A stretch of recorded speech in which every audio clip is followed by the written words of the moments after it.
अधिकारी वर्ग से मार्गदर्शन मिलता रहता है कि हम अपने करियर का मार्गदर्शन में अपने करियर को किस किस दिशा में रुख दे सकते हैं, किन किन ऊंचाइयों को हम छू सकते हैं।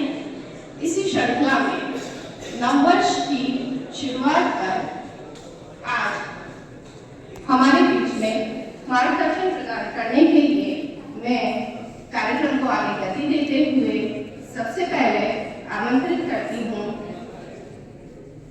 कॉर्पोरल जो कि एयरपोर्ट से रिलेटेड है। मैं उनसे आग्रह भी करूंगी कि वे अपना पूरा परिचय खुद से दें, क्योंकि हमारी करती हूँ आर्थिक रूप से श्री अमानव कि वे आए और विद्यार्थियों को मार्गदर्शन दिलाएं।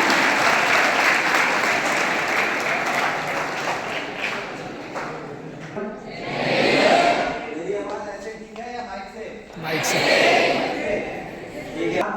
हुआ। मैं इंडियन एयरफोर्स में नन कमीशन ऑफिसर हूँ अकाउंट्स ब्रांच में। ठीक है, हम लोग 15 एयरमैन सिलेक्शन सेंटर 15 वायु सैनिक चयन केंद्र भोपाल से आए हुए हैं। ठीक है, उनका काम क्या है? 15 एयरमैन सिलेक्शन सेंटर का मध्य प्रदेश और छत्तीसगढ़ में वायु सैनिक और अग्निवीर वायु की भर्ती करना। ठीक है, हम आज आपको अग्निवीर वायु कैसे बनते हैं, उसमें आपको क्या सैलरी मिलेगी, एग्जाम पैटर्न क्या होगा, ठीक है, क्या फिजिकल फिटनेस टेस्ट की जरूरत है, वो सारे पॉइंट्स को हम कवर करेंगे। ठीक है, तो आप लोग इस सेशन को ध्यान से सुनिएगा। उसके बाद आपके मन में अगर अग्निवीर वायु के प्रति कोई भी ऐसी अफवाह फैली हुई है या कोई सवाल, कोई डाउट्स आपके हैं, तो आप डाउट सेशन में उन सवालों को पूछेंगे। ठीक है, तो सबसे पहले मैं आपको एक दिखाना चाहूंगा वीडियो से कि पाकिस्तान है। ठीक है, 8 अक्टूबर 1932 को हमारा फॉर्मेशन हुआ। 4 एयरक्राफ्ट, 5 पायलट, 19 हवाई सिपाही के साथ नंबर 1 स्क्वाड्रन का गठन हुआ। ठीक है, उसके बाद हम लोग जो है इंडियन एयरफोर्स पार्टिसिपेट की थी सेकेंड वर्ल्ड वॉर में, क्योंकि उस टाइम हम लोग क्या थे, ब्रिटिश राज थे ना हम लोग, है कि नहीं, इंडिपेंडेंट नहीं हुए थे, आजाद नहीं हुए थे, तो हम लोग सेकेंड वर्ल्ड वॉर में पार्टिसिपेट किए थे ब्रिटिश आर्मी की तरफ से। ठीक है, उसके हमने इतना अच्छा प्रदर्शन किया था, उस टाइम के ब्रिटिश रूलर ने खुश होकर हमें रॉयल शब्द की उपाधि से नवाजा था।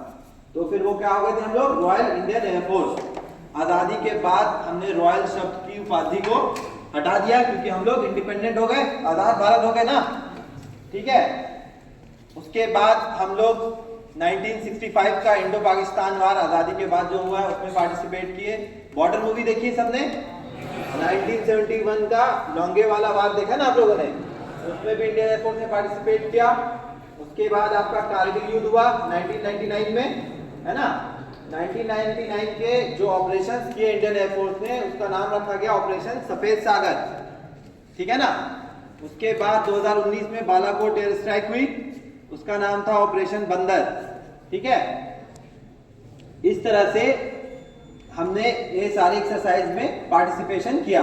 ठीक है, इसके अलावा इंडियन एयरफोर्स का क्या काम है वो मैं आपको बताता हूं कि हर जगह, जैसे हमारी सीमा की जो जिम्मेदारी किसके पास है, कौन निगरानी कर रहा है, रखवाली कौन करता है हमारी सीमा की?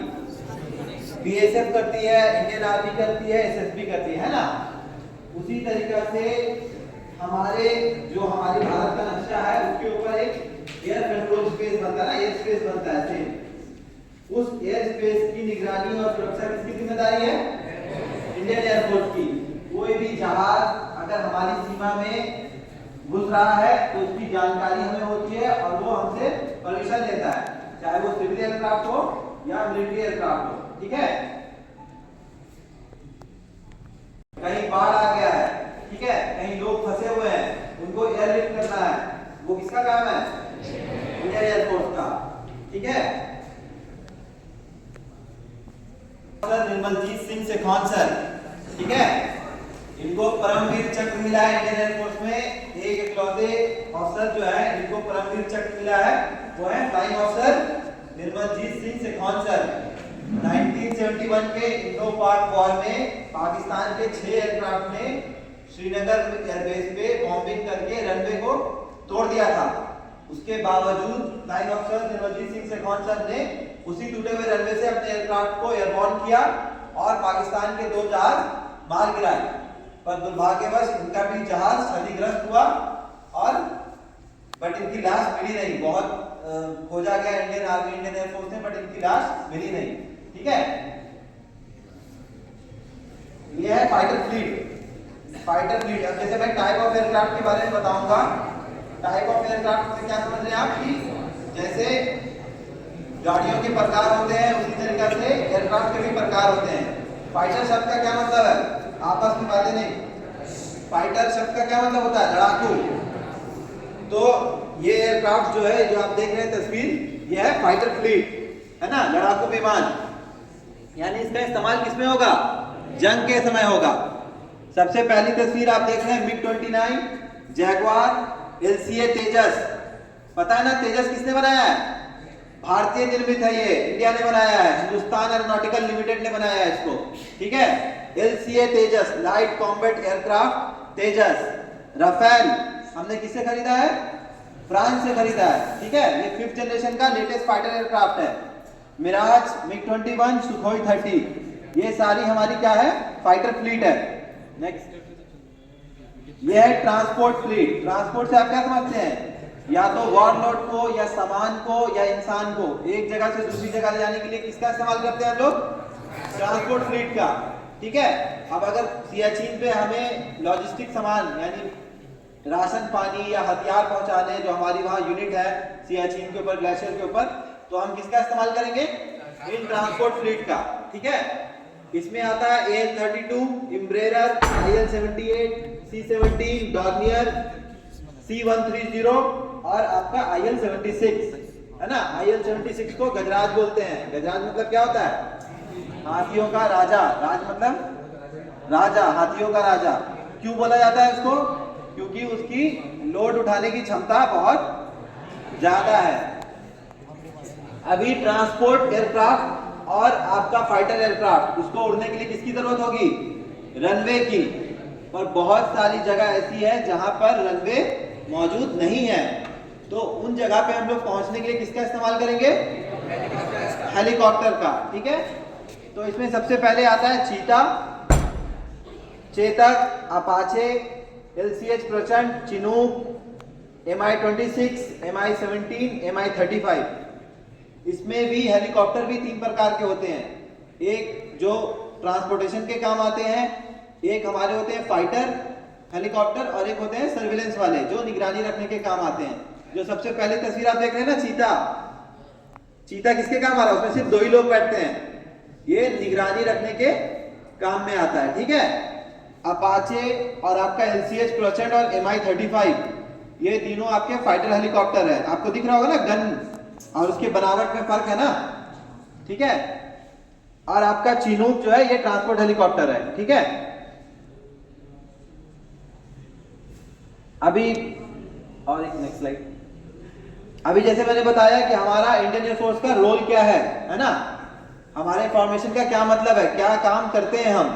तो मैंने आपको सबसे पहले बताया ना कि युद्ध की तैयारी भी करते हैं हम लोग, है ना। अभी कहीं लड़ाई नहीं लगी हुई इंडिया की, तो हम युद्ध अभ्यास करते हैं। जैसे आप लोग साल भर अपने एग्जाम्स की तैयारी करते हैं ना, उसी तरीके से फौज किस लिए होती है, जंग लड़ने के लिए, है ना। तो फौज भी हमेशा अपनी ट्रेनिंग और एक्सरसाइज करते रहती है। ठीक है, क्योंकि the more you sweat in peace the less you bleed in war. आप जितना ज्यादा युद्ध अभ्यास करेंगे शांति के समय, उतने ही कम लोग आपके जो है जान गंवाएंगे युद्ध के समय, है कि नहीं। उसके बाद अभी जैसे मैंने बताया, कंट्रोल ऑफ एयर किसके पास रहता है, इंडियन एयरफोर्स के पास रहता है ना। तो अगर कोई जहाज हमारे एरिया में आएगा इंडियन एयर स्पेस में, तो उसको मार गिराना है, वो कौन करेगा, इंडियन एयरफोर्स। उसको बोलते हैं ऑफेंसिव ऑपरेशन।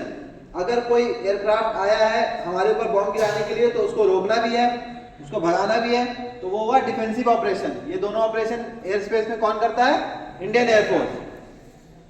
अगर कहीं पर तीनों सेना मिलकर के भी ज्वाइंट मिलिट्री एक्सरसाइज करती है, क्योंकि जंग के समय तो तीनों सेना लड़ती है ना, तो तालमेल तीनों में बना रहे। बहुत सारे बच्चे एनसीसी करते हैं ना, तो परेड की तैयारी करते हैं ना, कि सबका साथ एक हाथ में कोऑर्डिनेशन होना चाहिए ना, उसी तरीका से जंग के समय कोऑर्डिनेशन बना रहे, तो तीनों सेना मिलकर, भारतीय वायुसेना, भारतीय सेना और भारतीय जल सेना, तीनों मिलकर ट्राई सर्विसेज एक्सरसाइज करते रहती है, ठीक है। उसके बाद जैसा मैंने बताया, सियाचिन पे या कोई ऐसी जगह पे मिलिट्री लॉजिस्टिक पहुंचाना है तो वो किसका काम होगा? इंडियन एयरफोर्स का। अगर वहां पे युद्ध का सामान पहुंचाना है, हमारे जवान को कहीं पे डिप्लॉय करना है, तो हम लोग वो सारा काम भी ट्रांसपोर्ट एयरक्राफ्ट से करते हैं, वो भी इंडियन एयरफोर्स करती है, ठीक है। उसके अलावा कहीं पे अगर बाढ़ आ गई, अभी यूक्रेन में भारतीय नागरिक फंस गए थे, तो वहां से हमारे भारतीय नागरिक को एयरलिफ्ट किया गया है ना, ट्रांसपोर्ट एयरक्राफ्ट के द्वारा। वो किसकी ड्यूटी हुई? इंडियन एयरफोर्स की। कहीं बाढ़ आ गई है, उत्तराखंड में बाढ़ आ जाती है, तो राहत सामग्री का सामान पहुंचाना है, फंसे हुए लोगों को निकालना है, वो भी किसकी ड्यूटी है? इंडियन एयरफोर्स की, ठीक है। तो आप लोगों को पता चला ना इंडियन एयरफोर्स क्या करती है, ठीक है। ये तीनों सेना के चीफ हैं। सबसे पहली तस्वीर बाएं तरफ से आप देख रहे हैं, air chief marshal AP Singh, भारतीय वायुसेना के प्रमुख।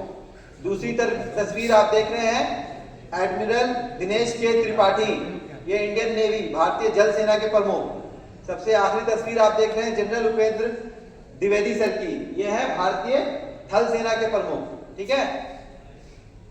जैसा मैंने अभी बताया, आप देख रहे हैं तस्वीर में, फंसे हुए लोगों को निकाल रहे हैं हम, ठीक है।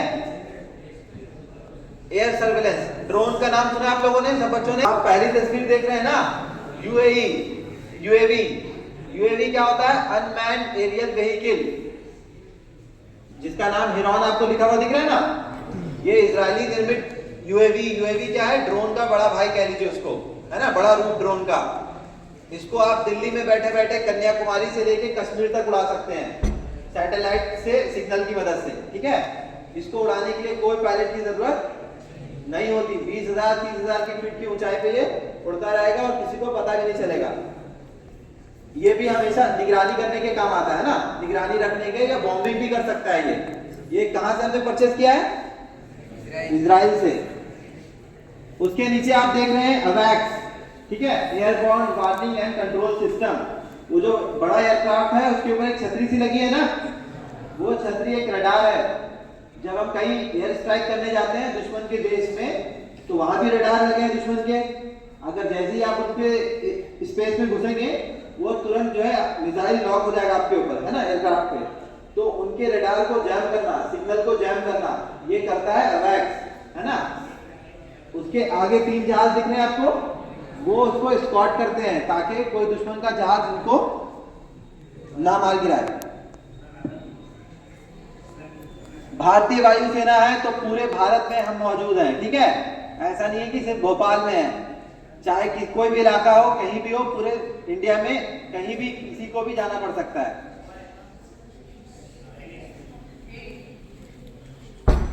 भोपाल का एयर शो हुआ था लास्ट ईयर, देखा आप लोगों ने? वो एयर शो जो टीम करती है, सालन की टीम, वो भी इंडियन एयरफोर्स की टीम है। जो आपको 26 जनवरी 15 अगस्त में दिखते हैं ना, ये कलाबाजी करते हैं हवा में, एरोबैटिक टीम, वो इंडियन एयरफोर्स की टीम है। अभी बात आती है 12वीं 11वीं के बच्चों के लिए कि आप कैसे अग्निपथ स्कीम का हिस्सा बन सकते हैं, आपको कैसे वर्दी पहनने का मौका मिल सकता है, ठीक है। तो इसके आगे की जो स्लाइड्स होंगी उसमें मैं बात करूंगा चयन प्रक्रिया की, क्या सिलेबस होगा, एग्जाम पैटर्न क्या होंगे, क्या फिजिकल फिटनेस चाहिए, उसके लिए क्या समय मिलेगा आपको, मेडिकल एग्जामिनेशन में क्या होगा, वो सारे पॉइंट्स हम कवर करेंगे। तो ध्यान से सुनिए, ठीक है। सबको पता है अग्निपथ स्कीम कितने साल के लिए है? 4 साल के लिए है। 4 साल के बाद सबको मौका मिल रहा है कि आप परमानेंट कैडर में भर्ती हो सकते हैं, ठीक है। किस बेस पे? कोई धर्म के